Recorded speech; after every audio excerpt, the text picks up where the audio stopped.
What's up, everyone? Today we are going to be discussing my personal, emphasis on personal, predictions on what we might be able to see in the Nintendo Switch 2, next gen Switch, whatever we want to call it. This is my concept of what I think we might see based on the information that I've seen so far on the internet. Let's be clear. What I say isn't the definitive answer of what it could be, it's just what I personally speculate it could be. Before we begin, I kindly ask you to like and subscribe if you haven't already, and without further ado, let's go right into the video.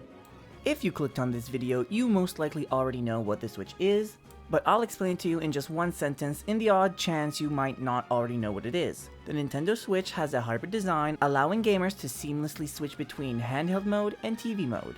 Now that we're all up to speed, this was a fantastic move by Nintendo. This meant they no longer needed to support both a handheld and a home console. So now they can put all their undivided attention into one system. But what does this mean for the next console? Right out of the gates, let's just talk about the big one, hardware upgrades. Probably one of the biggest talking points around this system is how powerful will it be? Although the PS5 generation has already been out for what is going on almost 4 years now, believe it or not, I don't think that Nintendo will be trying to match their specifications. And it's kind of weird because I feel like it's well known that Nintendo doesn't go for very strong consoles, and nor should they. And I did feel like for a while there, most people did come to the conclusion that yes, it is for the better with the Switch console. Now don't get me wrong, sometimes the Switch's performance can be a little bit underwhelming, but overall I believe that it's net positive that these consoles are slightly underpowered, because that means they get to release a new console at a lower price than what, the current competitors are offering. For instance, with the Switch, it's just a little bit more powerful than a PS3, but it can still run fantastic games like Mario Kart 8 that looks amazing, Pikmin 4 that is running on Unreal Engine if I'm not mistaken. So the Switch did have a lot of amazing games despite being, lacking in the power department. It is also to keep in mind that, this is a hybrid system. If you had to try to cram in all the power of a PS5 in a teensy tiny console, it's gonna be so ridiculously expensive that even if you'd want it, you won't be able to afford it. Personally, what I'm looking for out of this new console is if it can hit 60 FPS at 1080p consistently, I'd be honestly pretty happy with that. All I know is whatever they do, it's obviously not going to be less powerful than the Switch, so you don't have to worry about that. Now let's talk a little bit about the handheld experience. I do think that this time around maybe we'll be hitting 1080p in handheld. If I'm not getting my facts wrong, I believe the current Switch is at 780p, which is serviceable enough. Like, I can't complain, like the games look good, but I think 1080p would be a lot better. I just don't think obviously we'll be getting to 4K, because fitting all those pixels in such a tiny screen is, number one, unreasonable, and two, overkill. So 1080p, I think that's the sweet spot for the size of a handheld console. As for will the Switch 2 come with an OLED screen or an LCD, I heard conflicting opinions, honestly. I've heard rumors saying that it's going to be LCD to keep the cost of the console down, and I also heard that it might be shipping out day one with an OLED screen, maybe multiple SKUs. Here's what I think personally is going to happen. OLEDs are factually more expensive than LCD, so what I think is probably going to still release with an LCD screen to keep the cost down, because this is most likely still going to be Nintendo's most expensive console to date. But we'll talk about price a little bit later. I know that whatever happens in handheld mode ultimately doesn't matter to me that much. I have to fly for work often enough. I usually bring my Switch along with me to the airport, and it typically just stays in my bag. I barely ever play in handheld mode. However, dock mode, that's a completely different story. I always play in dock mode. Speaking of dock mode, here's another prediction. Utilizing Nvidia's custom chip that they'll most likely have in this console, as a lot of people have been speculating and discussing, I do believe with the DLSS they might be able to hit that 4K on the TV at least. Which is good, even though it won't be technically true 4K because it's going to be using AI upscaling. I am personally in the train of thought of if it walks like a duck and quacks like a duck, it's a duck. So yes, it might not be true 4K, but if it looks like 4K, hey, I'm happy with that. Moving on, let's talk a bit more about the controller design. Now, do I think it's going to look like these abominations? No, absolutely not. I do think that old Joy-Cons will work on the new Switch. Although this is just a fan mock-up, I don't believe that they're going to change the connectors because, again, I think the old Joy-Cons will work on the new Switch. But from a different angle, I think they're right. From this angle, you can see that the back is kind of rounded. I do think that will be in the new Joy-Cons that come with the Switch. I do believe that the Switch 2 will have very similar Joy-Cons, except maybe with a rounded back like you can kind of slightly see here. And I also do think that the buttons for the X, Y, A, B will be colored.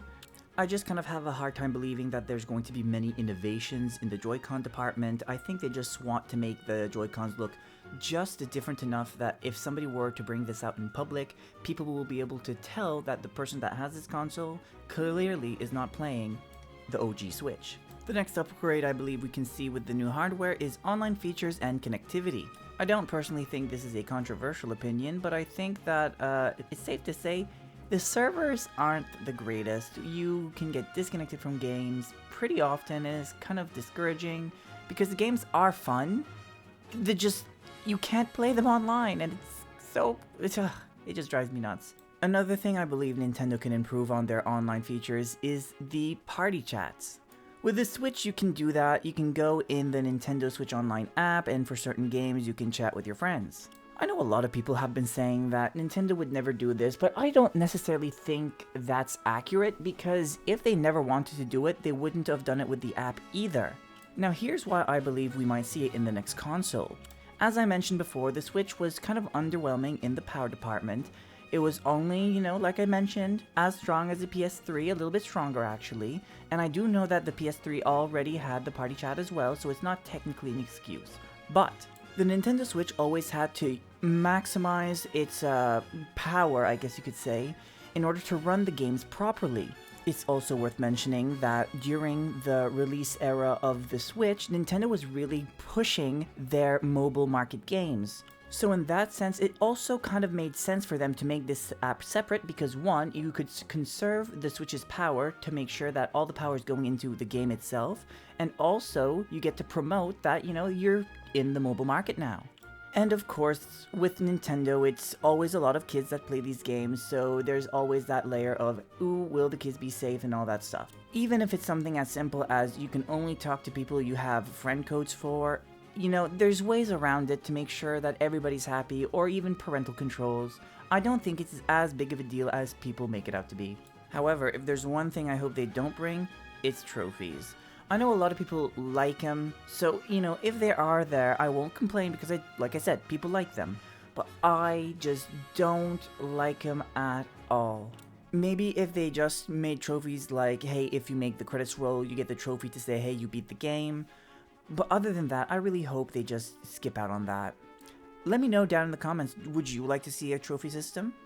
Another hot topic with the Switch successor is, will it be backwards compatible? I already did make a whole video about this, so if you haven't seen it already, do go check it out after this. I do cover points that I don't necessarily mention in this video, so it is worth checking out, even though that I do think, yes, of course, it is going to be backwards compatible. I think it does make sense from multiple perspectives.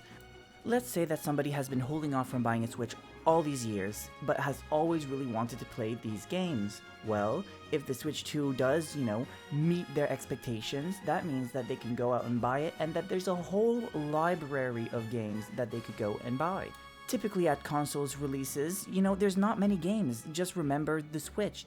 You had Breath of the Wild, you had 1-2 Switch, and I do believe Snipperclips was there? And if it wasn't there at launch, it was there shortly after. So this gives people a huge incentive to buy into the Nintendo ecosystem if they haven't already, to play a bunch of their games. Not only that, it is a gesture of good faith with the Nintendo clientele. It does show appreciation a bit, and I know Nintendo's a company and they will always be, looking out for their bottom dollar before their consumer, of course. But I don't think they're looking into releasing old games again like we did see with the Wii U to the Switch. The Switch, of course, was notorious for the Wii U ports, but that's not gonna happen again. Nintendo knew they pumped a lot of money into the games in the Wii U era, and they never performed as well as they could have because the Wii U didn't sell itself. So it was obviously logical to port over the games, and obviously the Switch itself was not backwards compatible because we were switching to a cartridge format. Now, let's talk about Nintendo's most notorious quirk, the gimmick. As I mentioned before, of course I believe the next console will obviously be more powerful, but I don't think that's going to be just enough for Nintendo. Of course, the Switch's gimmick was that, it was a hybrid console. You could play every game you had at home on the go and vice versa. And the Wii U, the gimmick was the gamepad, letting you have two screens at once. Now, I've heard a lot of speculation that people are saying that, hey, maybe the Switch 2 will have two screens somehow. I heard some people say that there will literally be two screens that you could technically, divide it into two consoles. I don't personally believe it's that. I mean, who knows? Maybe. I'll never say never, but I don't think the chances are very big. But for me personally, ever since I saw the Switch, I feel like it was them trying to correct what the Wii U couldn't do. For me, the Wii U, it almost seemed like what they wanted to do was a hybrid console where you could just grab the gamepad and go, but obviously it relied on, the Wii U itself, the actual console. And let's be honest, Nintendo always liked having two screens. I think they felt like that made them stand out, and, for the most part, it did. So I believe the gimmick this time around is they're going to upgrade the dock to have a little bit more of processing power. Or, I shouldn't say a little bit more, the first Switch's dock just plain out had none. With this new dock, using the same technology that the Wii U had, when you are home, you can just beam into the dock itself instead of putting it physically in. This way, from the couch, you can still use the Switch as your quote-unquote gamepad and have a game on this TV as well. This does open the doors to have games like Nintendo Land come back. Or it can be something just as simple as when you're playing Tears of the Kingdom or something, your map can be displayed on the console you're holding in your hand. Although it's not a huge gimmick in my opinion, I think it's just enough to make the new console be able to stand out from its predecessor. However, I think it's one of those things where they also need to watch out how they utilize this, feature, because if a game heavily relies on having both screens, well, when you're on the go, you'll only have the screen on the controller itself. I personally think it would be a really cool feature, but let me know down in the comments how you feel about that. And of course, we can't forget to mention how much this console is going to set you back. Historically speaking, as I mentioned earlier, Nintendo always likes to try to price their consoles strategically, and that means being lower than the competitors. At launch, the Wii was released for $249.99, the Wii U was $299.99, the 3DS was $249.99 before having a price drop to $169.99, and the Switch was $299.99 at launch.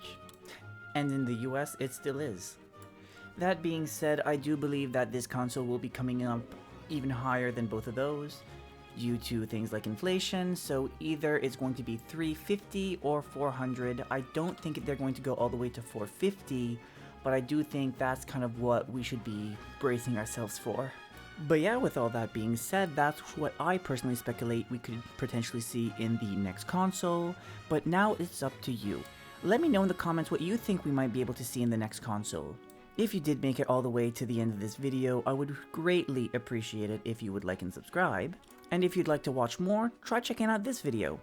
But yeah, with that being said, until next time, warao.